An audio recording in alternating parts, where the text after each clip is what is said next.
even in a court of law, where you've got judge and jury, they must hear and examine the evidence. And then the evidence demands a verdict. They must give a verdict, whether in this case it would be criminal court, guilty or not guilty. And we are very much like that. We have the opportunity to examine the evidence, and the evidence then demands a verdict.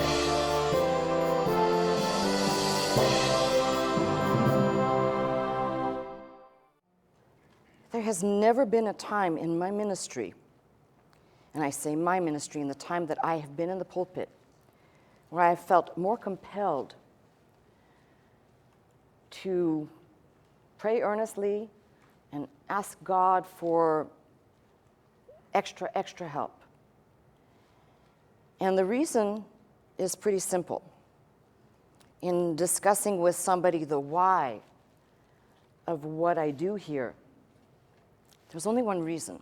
If you think about it, and people who know the history of how I got here, there is no real motive for me to be here. There's nothing, sorry, I'm going to say it like there's nothing in it for me. So I really must love God, and I really must believe all this stuff that I talk to you about every week. And I think the pain, I know that there's people all over the place that don't believe or they don't have faith, but the pain for me has been setting in, as I've shared with you, the people, there are some around me that are close, near and dear to me, who, although they are lovely people, they either don't believe, or in some cases they say, I'm a Christian, but I'm not trying to proselytize or antagonize. But I'm sure if I were to ask them, what does that mean when they say they're a Christian, they would not be able to give an answer. They wouldn't even be able to give a checklist answer. Probably, well, I don't know, I guess I believe, and we'll leave it there for right now, because I'm going to pick up in my message now, which, as I thought to plan a message that was strictly for Easter, which I kind of been pointing at the last couple of weeks anyway, I thought I'm going to actually take a step back and stand my ground with the direction I'm going, because it ties right into this. And surely as I progressed in my preparation, I realized a little shift, and it wasn't like I said, oh, I need to go this way. It's always at the wrong time, but hey, it's his time, so it's all good. First, let me share with you an article that I printed out that is from, it's from results from a BBC poll that were conducted last month, and it has to do with believers in the UK. We'll start there, away from home. This is important. The headline says just 46% of UK Christians believe Jesus died and resurrected. We're not talking about 46% of the population. We're talking about 46% of Christians believe. That's 50% of Christians in the UK believe that Jesus died and resurrected. Do you think that there's a problem there? Yes. So let's do a little bit of definition first. And forgive me for you who have been here for 30 plus years, but I know that you're taking in what I'm saying, and this will help you help somebody else, but I'm really targeting those people that I've been addressing. A Christian is a follower of Christ. They were first called Christians, the Bible says in the book of Acts, at Antioch. Now let's do, for the younger folks here, let's ask the question, social media. What does it mean when you follow someone on social media? Usually, let's take Instagram, for example. When you choose to follow a user who is providing content, it means that user, and I'm using Instagram, could be any social media platform, that user's content, you desire to view it as often as they post it, and essentially, as often as they post it and you check in on social media, you are following them. You are essentially probably taking daily interest. I hope you're not taking hourly interest, but daily interest. I see, you might have a problem. But daily interest in what they've posted. That is social media's kind of nutshell of a follower. So why is it when we come into the church and people say, I'm a Christian, there's a disconnect? Christians are followers of Christ. Now, I ask you the question, how can you be a follower of Christ if you're not viewing the content provided by the one who made it? How? Tell me. The disconnect of these 46% of Christians, let's say 50-some% who don't believe, is there's nobody following the content of this book who's actually engaging in three things. The preaching of the gospel, hardcore, old-fashioned, boring to some, and for some, like I might do a little today, a little apologetics that requires people to kind of stop. Apologetics, we get from the word apology. I'm not making an excuse or sorry for being a Christian, but I'm trying to explain to you the reasonings behind, give you the tools that you might say, okay, I'm going to go check that out. And third, a connectedness not to the entity of the church. Now it's very popular to be part of a mega church that has many arms, and these arms essentially do whatever. And it's easier to say you belong to that arm or to that branch than it is to say I belong to Christ. The disconnect is there.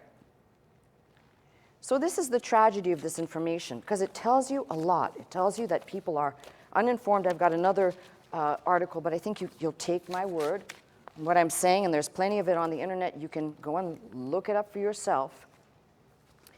The problem is because people are not, a lot of pastors and ministers and priests are not teaching people. And notice I included priests. I've kind of softened up on some form of something, that I shouldn't be that dogmatic, especially when it comes to the subject of the resurrection. Somebody says they believe that Jesus Christ died and came out of the tomb and appeared to the many witnesses and then ascended and is coming back. We've got something to talk about. We got a good starting point. And if we've got differences along the way, I'm sure we can discuss them like sane human beings. We've got something to talk about. You want to miss that point and skip that, you have nothing to hold on to. There is no Christianity. Paul says if Christ is not risen, our faith is vain, it's stupid. What are we doing here? Now, I thought about this. I've left this out in most of my discussions here. Why is this important? Well, first let's say this. If Jesus wasn't who he said he was, and he's just a fraud, he can't even be considered as a good man or as a moral person or as a decent person. Don't even consider him if he's a fraud or if you think he's a fraud. Some people say, well, I think he was a good man.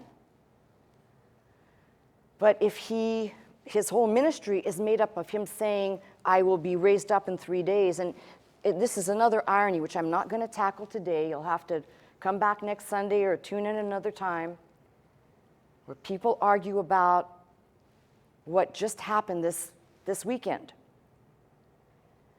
Good Friday and Easter Sunday. And I'll take this up. It deserves a whole message.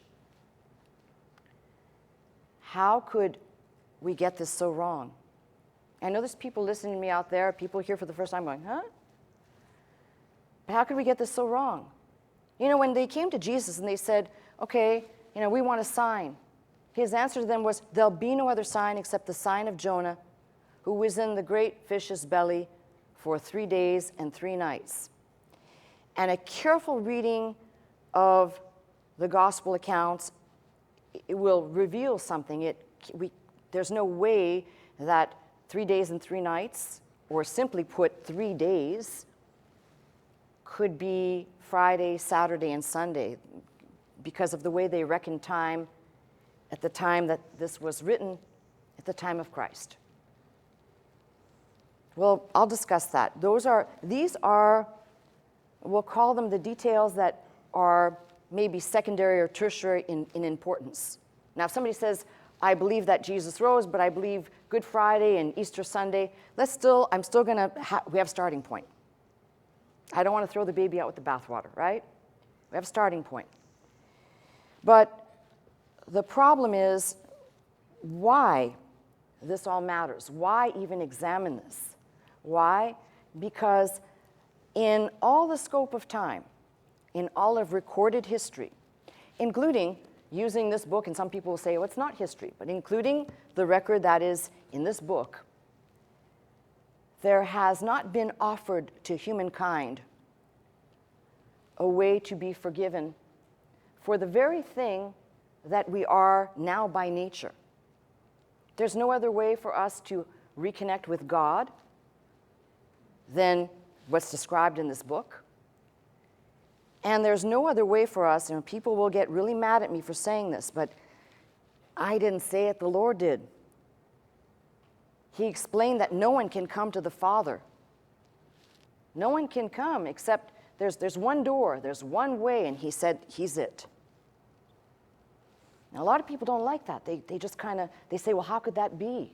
Well, I'm going to say this to you. If you're going to read the book, begin this way, especially for people who are doubters and skeptics. Start this way. Even in a court of law, where you've got judge and jury, they must hear and examine the evidence. And then the evidence demands a verdict. They must give a verdict, whether in this case it would be criminal court, guilty or not guilty.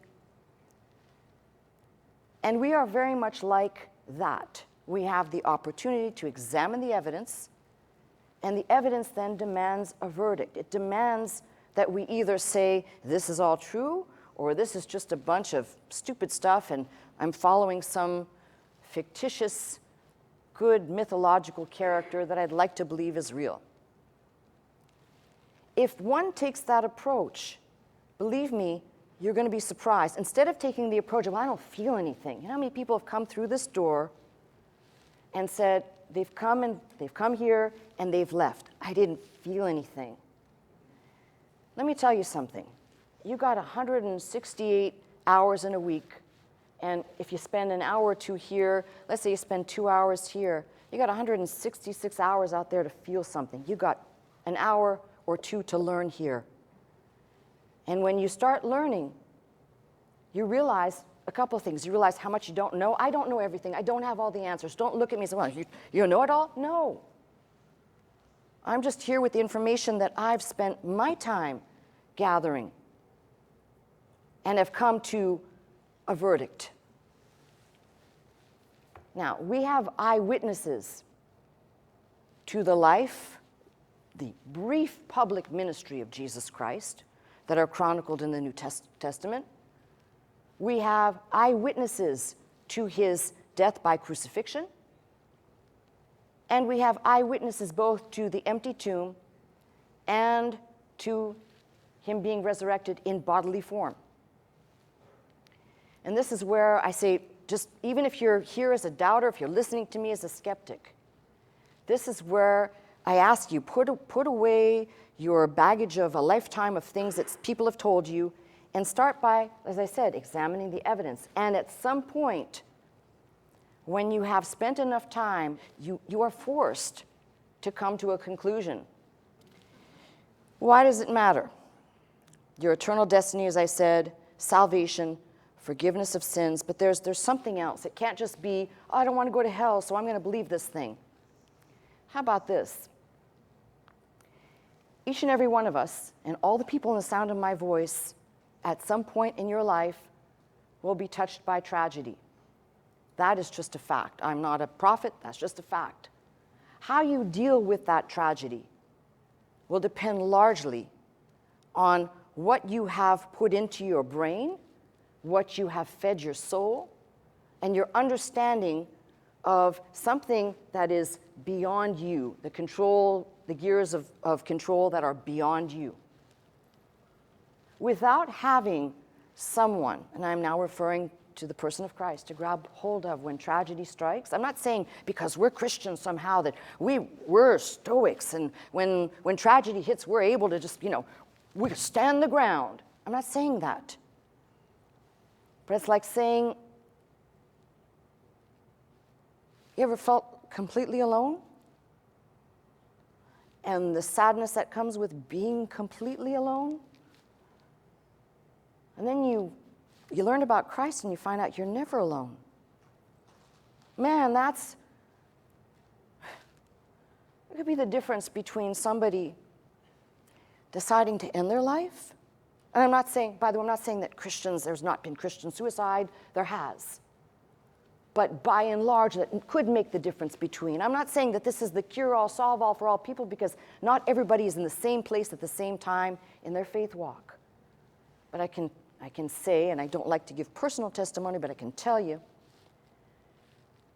navigating the death of loved ones, and I put that in plural, because I have something to compare it to. Before I came to the faith and navigating the death of loved ones versus having come to the faith and navigating the death of a loved one. And I can tell you it's completely different, because I cried and could not get over my grief before coming to know the knowledge of eternity alone. And the pain of separation, which to me was, as I understood it, was forever, was unbearable. Now, some of you out there who have buried your mother, your father, some of you, I pray not, but your children, and maybe you did this before you came to the faith. It's completely different than when you come to the faith and you realize, wait a minute, first of all, reality check, my turn's going to come too. No one is here forever. And I don't want to just say, I'd like to believe there's something else. This book tells me there's something else. And that comfort tells me that I better now start to know the person I'm going to spend eternity with. Somebody says, well, don't you believe in a deathbed conversion? Listen, I'm nobody's judge. No one knows what happens in the last minutes or seconds of somebody's life, what they may speak to God, or I don't know. I'm nobody's judge. I'm not here to judge. I'm not here to condemn. But I am here to tell you about the importance of this subject. Now, if I had unlimited time, which I don't, and I'm looking at the clock, and I'm like, ah. But if I had unlimited time, I would take you through a series of things to describe from the beginning. You've got to start somewhere. I take you right to creation. If I had the time, I don't. Because you either believe, there's really only two camps of people, you either believe that we were created, there is a designer who designed the design, right? Or you believe that we evolved.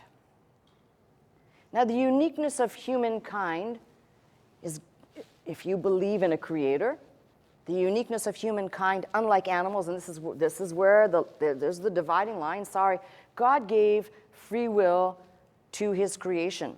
The ability in that free will to misuse it and to do things like to feel sorrow or guilt. Now you tell me, when a lion eats another animal or eats a human being, do you think it feels guilty for eating that living, breathing thing it just consumed? It has no guilt about it. It's survival. You can believe that we came from animals. I believe that some people around me did.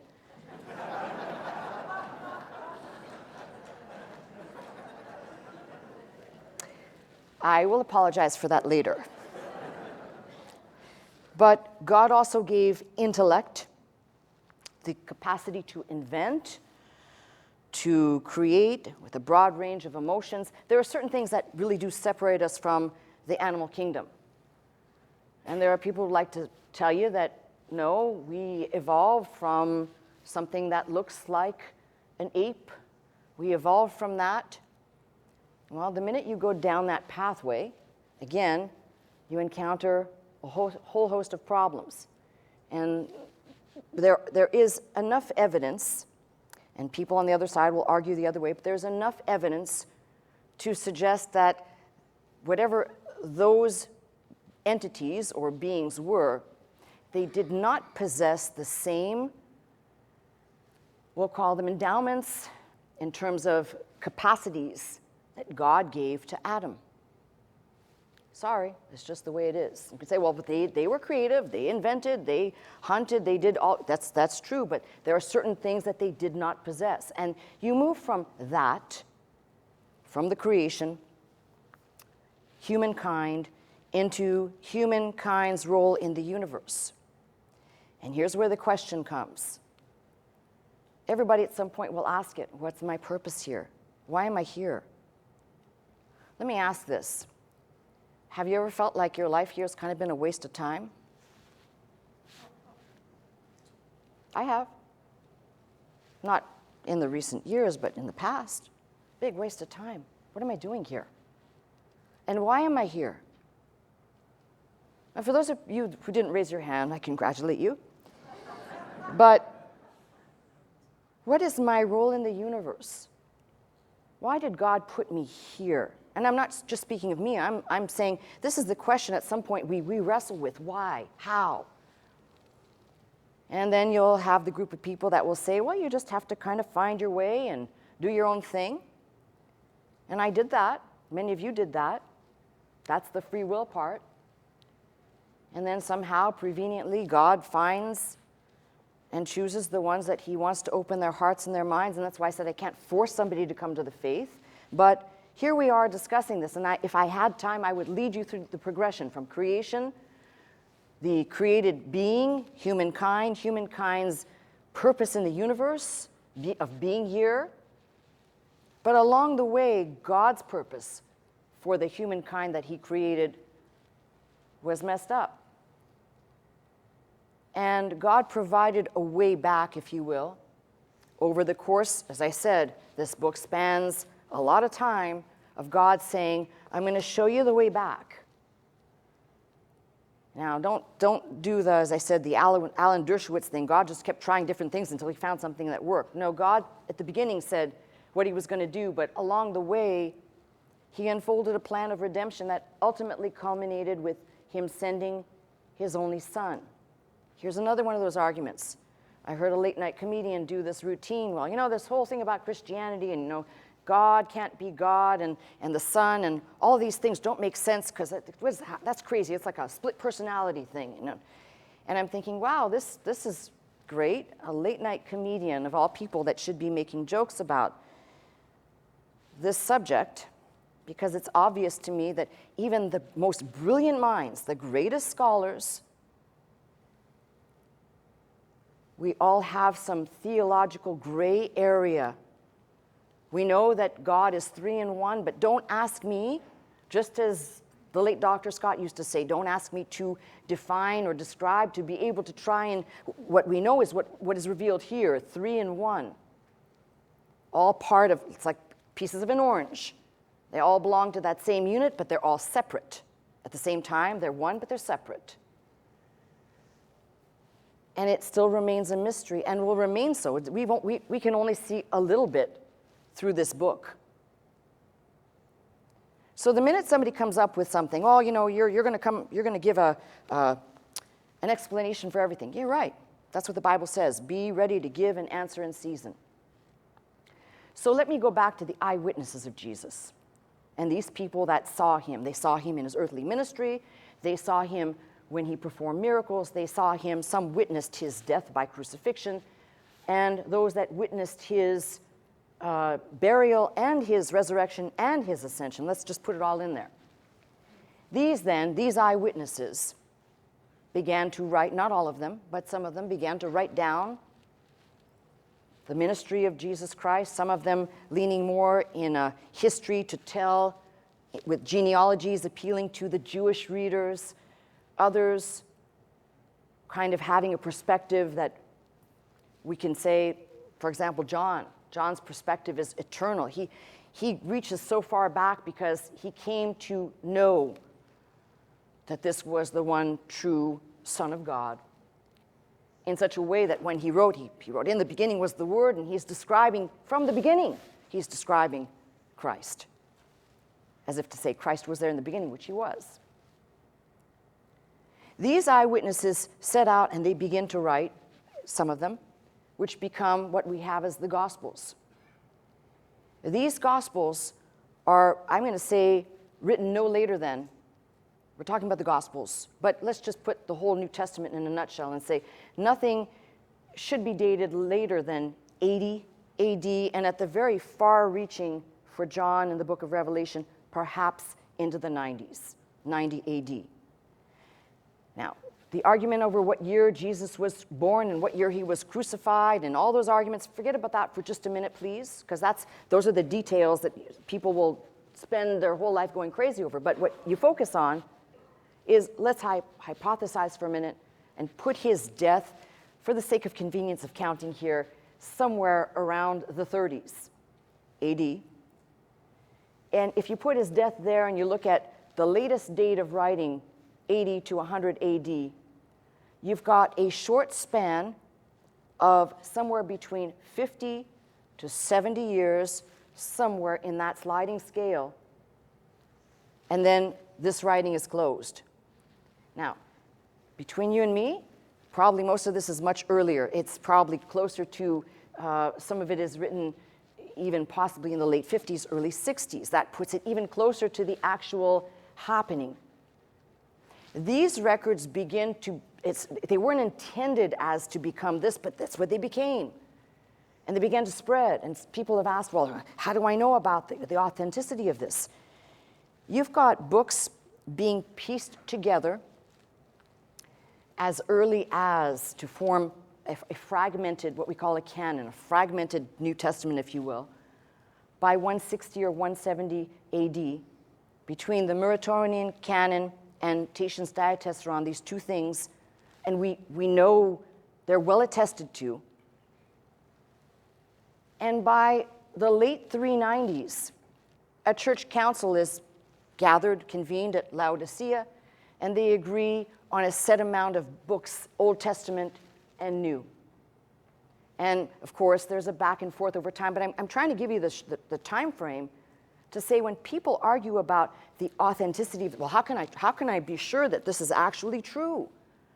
We've got more evidence and more ancient manuscripts and more letters from people who lived, who we have certifiable, absolute. For example, Clement of Rome. He writes, his writing is, I think, by sometime in the late 90s AD, 95, 92 AD, somewhere around there. And he's, right then and there, in the late 90s, he's attesting to 7 books in a letter he's writing to somebody which we have the ability to see. He says 7 books that he's referencing of the New Testament. And Ignatius, the same thing. He references 7. So there's a lot of historical references that now become secondary and tertiary witnesses to the eyewitnesses themselves and their documentation. You start to look at the evidence, and then you begin to ask the question, if this is all a fraud, how did the church stay together? How has it manifested itself? And why did it take on such explosive growth recorded in the book of Acts if this is all just a fraud and Jesus didn't come out of the grave? Why did this happen? Because if it was a lie, I can tell you this. I've seen many ministries come and go. People start off good, but then they dip into this, it becomes a whole bunch of falsehoods. God eventually takes away that ministry. They may survive for a long time, and people say, oh, look at those charlatans, look at those people over there. God eventually takes it away. So what I'm saying to you is you've got a lot of good, valid documentation. So people then automatically go to defend and talk about the resurrection itself. Now, I've already dealt with, in the first message, I dealt with Mark. In the book of Mark, we have multiple times where Jesus says he must lay down his life. He tells his disciples he must die. Now, the resurrection validates every claim that Jesus made about himself, if he did indeed raise from the dead. Mark, he has these very brief references, but they're there, and you cannot miss them. They're not vague. But the people have a problem with Mark because of the ending, which I addressed. Mark doesn't have the long ending in the oldest manuscripts. It ends at 16:8, chapter 16 and verse 8, where the women are running out of the tomb. And if you read the King James, which I've said, it's English, folks. We're not dealing with the Greek language. It makes it appear as though they ran out, they were crazy afraid, scared out of their wits, and it says, and they told nobody nothing. Now, if that was the case and that was the only record we had and that was true, we wouldn't be standing here today. But I've said, seeing that they were women, it's very hard for them to not tell what they saw, right? So, the first thing I want you to kind of check a box here is when people are arguing for the validity of this, you've got over and over, Matthew records the same thing. It is women at the tomb. In fact, it's women watching him, except for John, it's women watching him be crucified, except for John, who is there. And it is women who, apart from the burial that Nicodemus and Joseph of Arimathea do for Jesus' body, it's women that are there afterwards. Now, this is a hard thing for people to kind of grab hold of. But women in that day were not considered good witnesses, and every single account has Mary Magdalene consistently. Now remember, I've said this before, if you're going to bring in a bunch of eyewitnesses, God could have made it so that it was Peter and it was John that got there first, and it was the men, but it was the women. And if you were going to fabricate a story, you would not use women to be your eyewitnesses in that day. They weren't considered good or valid witnesses.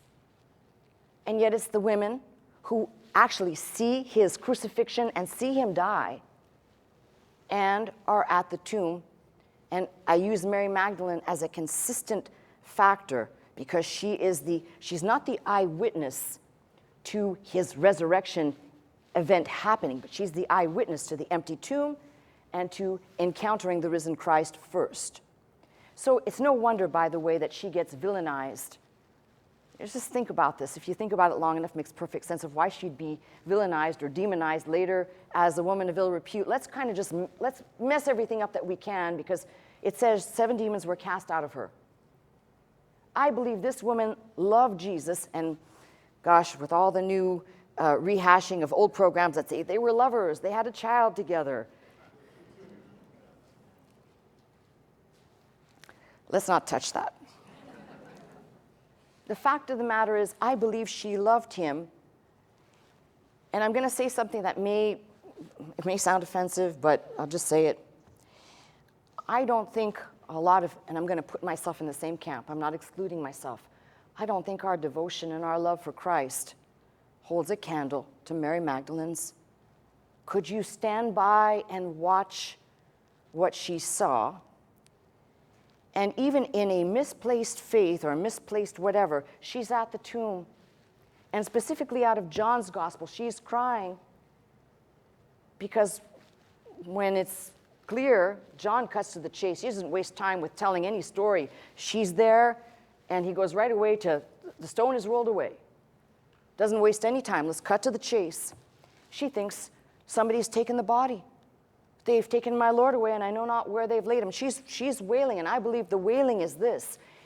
He obviously made her whole by casting those 7 demons out and returned her to the person she was before she became possessed. Showed her love and kindness that only he could, compassion that only he could, and included her, like many of the women that traveled with Jesus, included her. She wasn't some societal donkey. She was part of the group. The church today is very much like, I'm not speaking of this church, I'm talking about the whole body. It cries out in pain. Why? Because it doesn't know where Jesus is. Think about that. It's a body of people crying and wailing, looking for their Savior, but they don't even know where to look because no one's saying, this is where you're going to find him. He's not there. So I've covered the women. And when you begin to kind of peel this apart, you kind of see there are some interesting facts. I put the women at the top because they are really, if I was writing this and making it up, they're the worst thing to include in a story if I want people to believe me of that day. Not today. Today it'd be #MeToo, right? But in that day, if you wanted to be believed, you sure wouldn't put that, you would not include that. Let's talk about something else that's equally important, and that is the transformation of the disciples. And this is a point I hope you got good bladders today, folks. This is a point I want to stay on for a couple of minutes, because this is the one that kind of gets under my skin a little bit. If you examine the lives of all of the people around Jesus, they all become transformed individuals. None of these men were educated. We're not talking about Paul right now. We're talking about the original band that he called. None of them were really educated. Perhaps they were familiar with Jewish laws and customs, but they were not educated men. They were fishermen. And we know their behavioral patterns. Peter's demeanor, impetuous, the mouth is always going, probably a little macho man for his day. Macho man, fisherman, I'm strong. Then you got John, called Son of Thunder. Think of him as the hothead. Now, all of these people, with their encounter with the risen Christ, become changed people. This is something I don't want to just camp out in the book, because I haven't even opened the book yet.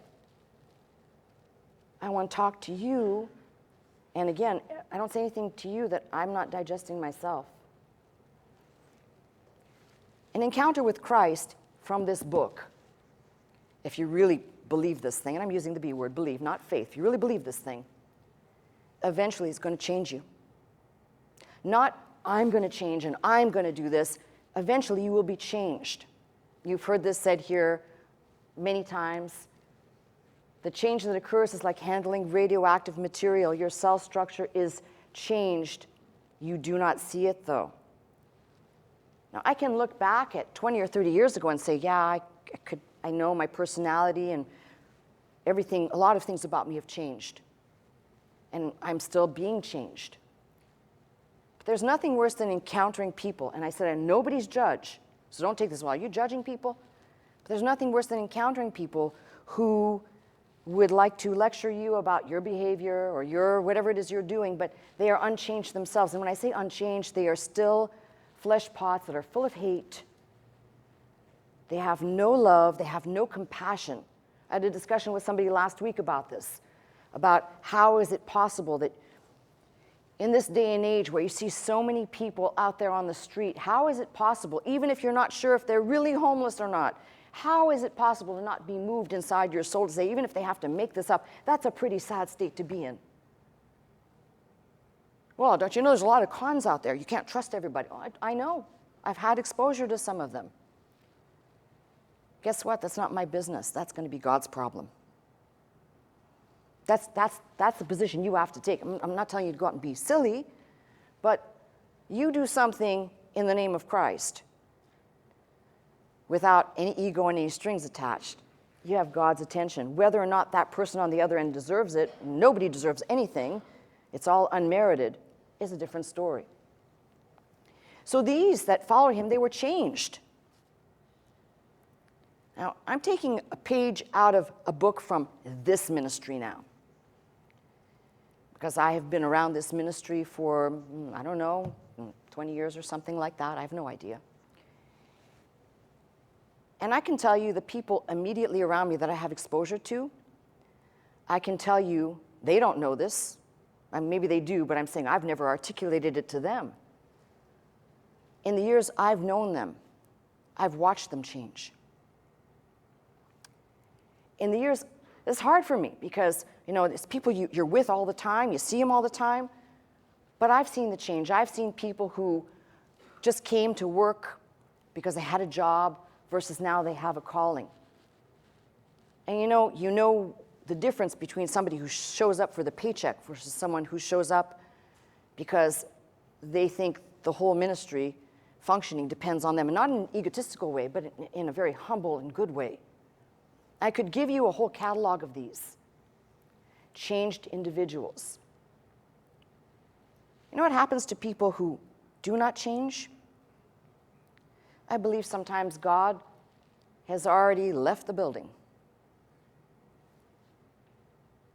We should be earnestly praying and asking God to help us become more like him. instead of holding on to the garbage we so cherish. We want to be right. We want our ego, our way. It's me, it's mine. Instead of, I'll be your servant, Lord. And give me the crummiest job. I'll do it. And I'll do it when nobody's around. What does David say? I'd rather be a doorkeeper in the house of God than dwell in the tents of wickedness. Now, I'm just kind of homogenizing things here because there's so much to cover, and I don't think there's enough time for me to do it, but I'm giving you the most important things for me that I see that would, apart from the evidence in the book, I would say, examine these things for yourself and tell me how these men and women would be willing to die for a lie. Changed personalities. Son of Thunder becomes the disciple or apostle of love. Peter becomes, he does not become the first bishop. He does not become the next in line. I believe that a lot of people have that confused when Jesus says to Peter, thou art the rock, and on this rock there's a complete misunderstanding. Lost in translation is a real good term for that. Because if God wanted to have a successive line that some have believed is there, then we would be back to having an Old Testament setup. You just think about that, how they set that up in the New Testament with overseers versus people who were, and teachers, versus people who were there to govern the body. I'm sure that's why James set up shop. He wasn't around Jesus long enough to know anything about what Jesus taught, but he set up shop in Jerusalem, and basically, people say, well, he was the bishop or the first one, called the first pope at Jerusalem. So, putting that aside, what I'm saying to you is, please examine the personalities. All of these individuals, by the way, except for John, we know died terrible deaths, holding on to, if it was a lie, holding on to a lie. My question to you is, would you be willing to die for a lie? Would it have been easy for any one of these to say, it's all just made up, we just want people to feel good? That's what happens, by the way, today. People, I want everybody to feel good. So I'll give you a spiritual massage and make you feel good. You know what, I'd rather, maybe you leave here and your brain hurts a little bit, or you're frustrated at me because I opened 5 doors and I didn't finish them. That means you gotta come back next week.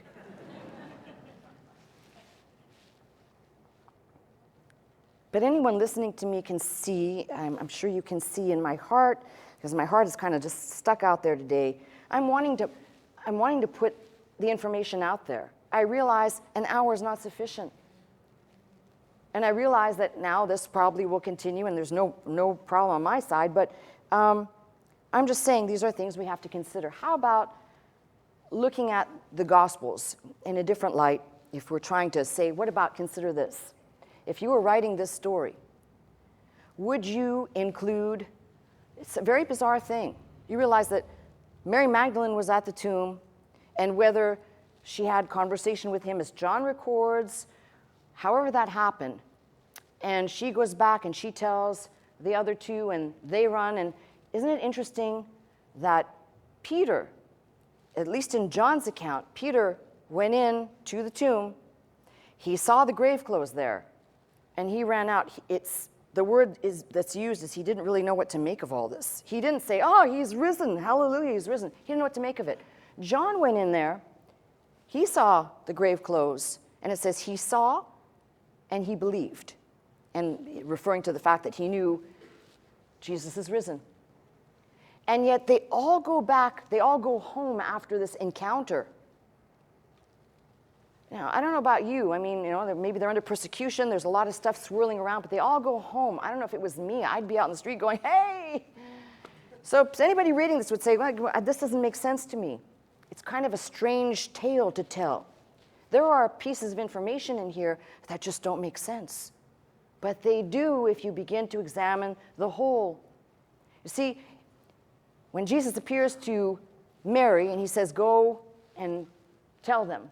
In the one account, it's the angel saying, go and tell my disciples. And Peter, in another place, go tell them.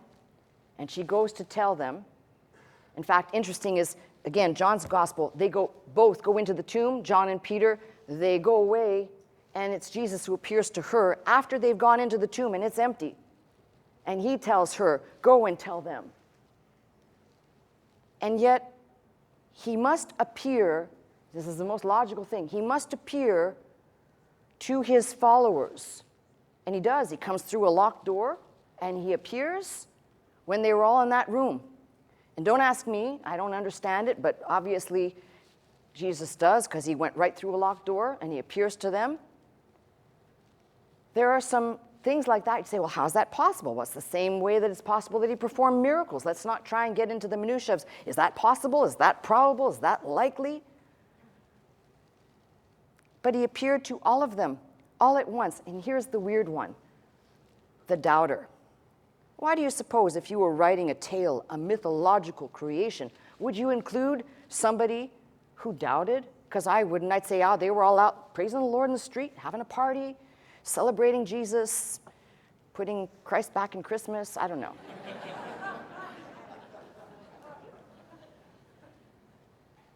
But to include a doubter says that somewhere along the line this wasn't enough.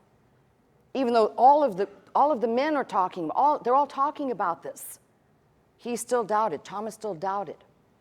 Now that's either a rather silly thing to include, or it says the Gospels also tell us something about how we perceive. See how Mary went to the tomb, and in John's Gospel, she cannot stop crying because she thinks the body's been taken and she doesn't know where he is. And Peter's reaction to the empty tomb is he didn't know what to make of it. And John goes in there and he saw and he believed. We'll all have different reactions. But at some point, there will be an encounter from this book with the risen Christ. And that's where one must come to a conclusion. If I were to keep building on this, and I think I will do one more because I've got a lot of these. Just as I described, what's the motive for me being here? You tell me. Is there any motive for me to be here? Is there anybody that can tell me, other than standing here and trying to help people make sense of this, is there any other motive for me to be here? I don't have one. Well, neither did the disciples. What would be the motive for them to propagate this crazy story? And what would be the motive if we go with the theories that they stole the body? By the way, if they stole the body, they stole a naked body. Because it says, the record says that the grave clothes were inside the tomb. And I don't know about you, but if I was going to steal a body, I probably wouldn't take the wrappings off. Because I think somebody would notice you schlepping around a naked body somewhere. Like, oh, what's that guy doing over there? Oh, he's got a naked body on his back, right? I think somebody would notice that. I mean, at least if you're carrying a laundry bag, maybe that wouldn't be as noticeable. But all these different things that people have said, well, he really didn't die. He resuscitated. I mean, you've heard all of these different arguments, and I'm sure some of you who are even newer to the ministry, you've still heard the arguments. But at the end of the day, what was the disciples, what was their motive for propagating this lie?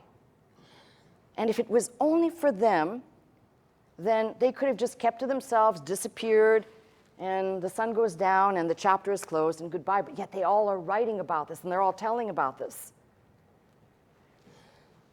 But I've said this every year when I've tried to present this type of a message. There is one individual, we talk about Jesus appearing to his followers, because they were his followers.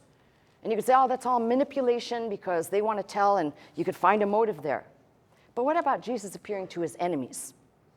Tell me, why would Jesus appear to his enemies? Do you have any idea why? What would be the purpose in that? I mean, I can understand the disciples saying, well, we're followers of his, so he had to show himself to us. But why show himself, the resurrected Christ? Why would he show himself to an enemy? Saul, Paul, who was an enemy before he became a convert, writing 2/3 of the New Testament. He was an enemy of the church. He was an enemy of Christ. Why show yourself to him? Again, you start to look at these facts this way, and you come to a conclusion. Either this is all a great fairy tale, like I told you this article likes to say, or there is too much evidence in here And the hard evidence is there. Then there's circumstantial evidence, that if you're willing to look at the circumstantial evidence, is still going to probably tilt it on the side of convincing. They didn't lie. They were telling the truth. This account is real. Now, I did not start off as a Bible believer. I didn't even have a Bible until much later in life. I did not start off, I wasn't raised in a home where you could read the Bible and everybody prayed. So I'm coming from the most heathen perspective you could possibly get. And I think that's the greatest thing that I can say, because if I had been brought up in a Christian home reading this book, you could just say, but you know what? That's the faith that was passed on to you from your parents, and you grew up in it, and you were steeped in it, so of course you believe this. No, I came in believing that there was a God, but I really didn't know God. I said, oh, of course there's a God. I believed in Jesus, but I really didn't know who Jesus was. And then over the years, and especially as I'm standing here now, I am completely convinced, because of the evidence in this book, because if I can go back and I can trace the streams to the ultimate, we don't have the original copies perhaps of the original letters, but we have pretty close to it, which is more authentic than most of the history that's been penned of modern history. We have eyewitness, second and third eyewitnesses, including Luke, by the way, who wasn't a follower, but he's one of those that said, I'm going to put everything in order, the beloved physician. He writes, and he says, I'm going to put all things in order. And I believe what he did is he went around and he started like interviewing people. Tell me what you saw. Oh yeah, when were you there? Makes it even more fascinating if he was taking multiple accounts from different people and brought it all together. Maybe he used a source of Matthew or Mark, but he had to go and interview some people and say, well, tell me what you saw. And his chronicle comes very close-knit to the eyewitnesses. And for anybody that say, well, it's, you know, you're just brainwashed, I'd say, well, the only thing I can tell you is I didn't start off as someone who was completely convinced, but I did expose myself to the evidence, and I came back with a verdict. He is risen. He came out of the tomb. The empty tomb was empty for a reason. He wasn't there, as the angels said. He is not here. The Jesus you're seeking is not here. He's risen. He's gone into Galilee. That place, that point of departure to launch the ministry of preaching and making disciples. And those disciples, as I said, became, or were called Christians at Antioch, learners of Christ. Disciple is a learner, and also followers of Christ. I'm asking you on this Easter day, for a lot of people who listen, and a lot of people who maybe will get this CD as a gift that may be ground up in a shredder after they listen to me because they're so mad at me. But I'm asking you to consider the evidence. Take the time. It doesn't happen in an hour. It won't happen in 1 hour and one message. Usually these things happen over time, and you spend the time. I can tell you, Josh McDowell, I just read his story. He spent over 700 hours. I don't know how many hours my late husband spent, but I can tell you he fell away from the faith and came back to the faith through a strong study of the resurrection. And I don't know how many hours he spent, but I'm sure it was a lot. So anybody who says, well, I've glanced at it, we're talking about actually applying oneself to come up with some real, even if you're not a scholar, with some real academic approach that says, I have examined. And then you can reach your verdict. And as I said, I came to mine, and mine has brought me to stand in front of you and to tell you the most wonderful news. The message of Easter isn't let's all sit down and have a family meal together, or let's all sit down and let's figure out where we can hide the eggs for the kids. That's from pagan stuff. The meaning of Easter is filled with an incredible amount of hope. It means that everything that I'm doing here in my life, the life I live now, not only has meaning now, but I have eternity in view. I have the promise of something, and not just, it'll just be nothing. I have this absolute, because I've come to the faith in the risen Christ, that I don't have to go it alone. And resurrection life belongs to me and to you and to anybody, not because you give money or because you do works or because you think you're great or you think you're nothing, but because you've come to trust him. And not be moved around with people's ideas. You know, if you go on the internet, there are 1,000 different bloggers and people who write commentaries on the books of the Bible, and their twists are magnificent. But I've said to you, I'm not asking you to take my word. I'm saying to you, please take the evidence and examine it and spend some time really looking at it. And I think most people will come to the same conclusion. Now, for some people who their heart is not open at all, they'll say, I still don't believe. At least you've examined the evidence. That's all I've asked. And I think this is the real takeaway. For people who do come to the faith, it's not as though, oh, we're a special group and you're not. It makes you have a burden. It makes you desire. I can't go out and change somebody's mind. I can't fix something that's broken. I can't, some people use the term, win the world to Jesus. I can't do that. But I can stand as a testimony that God can take from the old mindset and from an old way and make something new. God can make changes in your life that you can't sustain, neither can I, but he can make them stick. They can be changes in you that he makes. And the wonderful thing is, I don't have to ever think of, well, am I worthy? Am I able? Can I? No, he's already told me. Anyone that comes to him, he will in no wise cast out. Anybody that comes with simple faith, you don't need anything complicated. Don't let somebody tell you got to change your way, you got to change your look, you got to change whatever. You just come. And that first act begins with opening up the book, as I said, and taking a look. And faith will come. Faith will build. So, what does Easter mean for me as your pastor? Or what does Easter mean for me as a human being, speaking to other human beings that I know really need God in their life? The power of his resurrection can dwell in each and every one of us. It's not for just the elite over here. It's for all who will look at and say, he is risen. He is risen indeed. And that's why we celebrate. We don't just celebrate today, we celebrate every Sunday. That is the glory of Easter. And I pray for those people and ask you who are here, who are solid in the faith, to pray for those people that you know,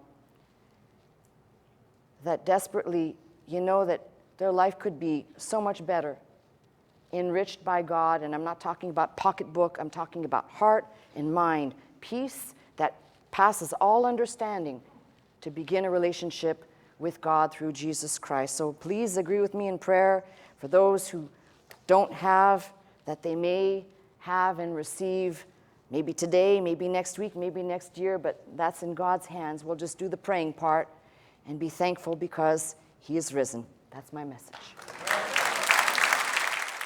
You've been watching me, Pastor Melissa Scott, live from Glendale, California at Faith Center. If you would like to attend the service with us Sunday morning at 11 a.m., simply call 1-800-338-3030 to receive your pass. If you'd like more teaching and you'd like to go straight to our website, the address is www.pastormelissascott.com.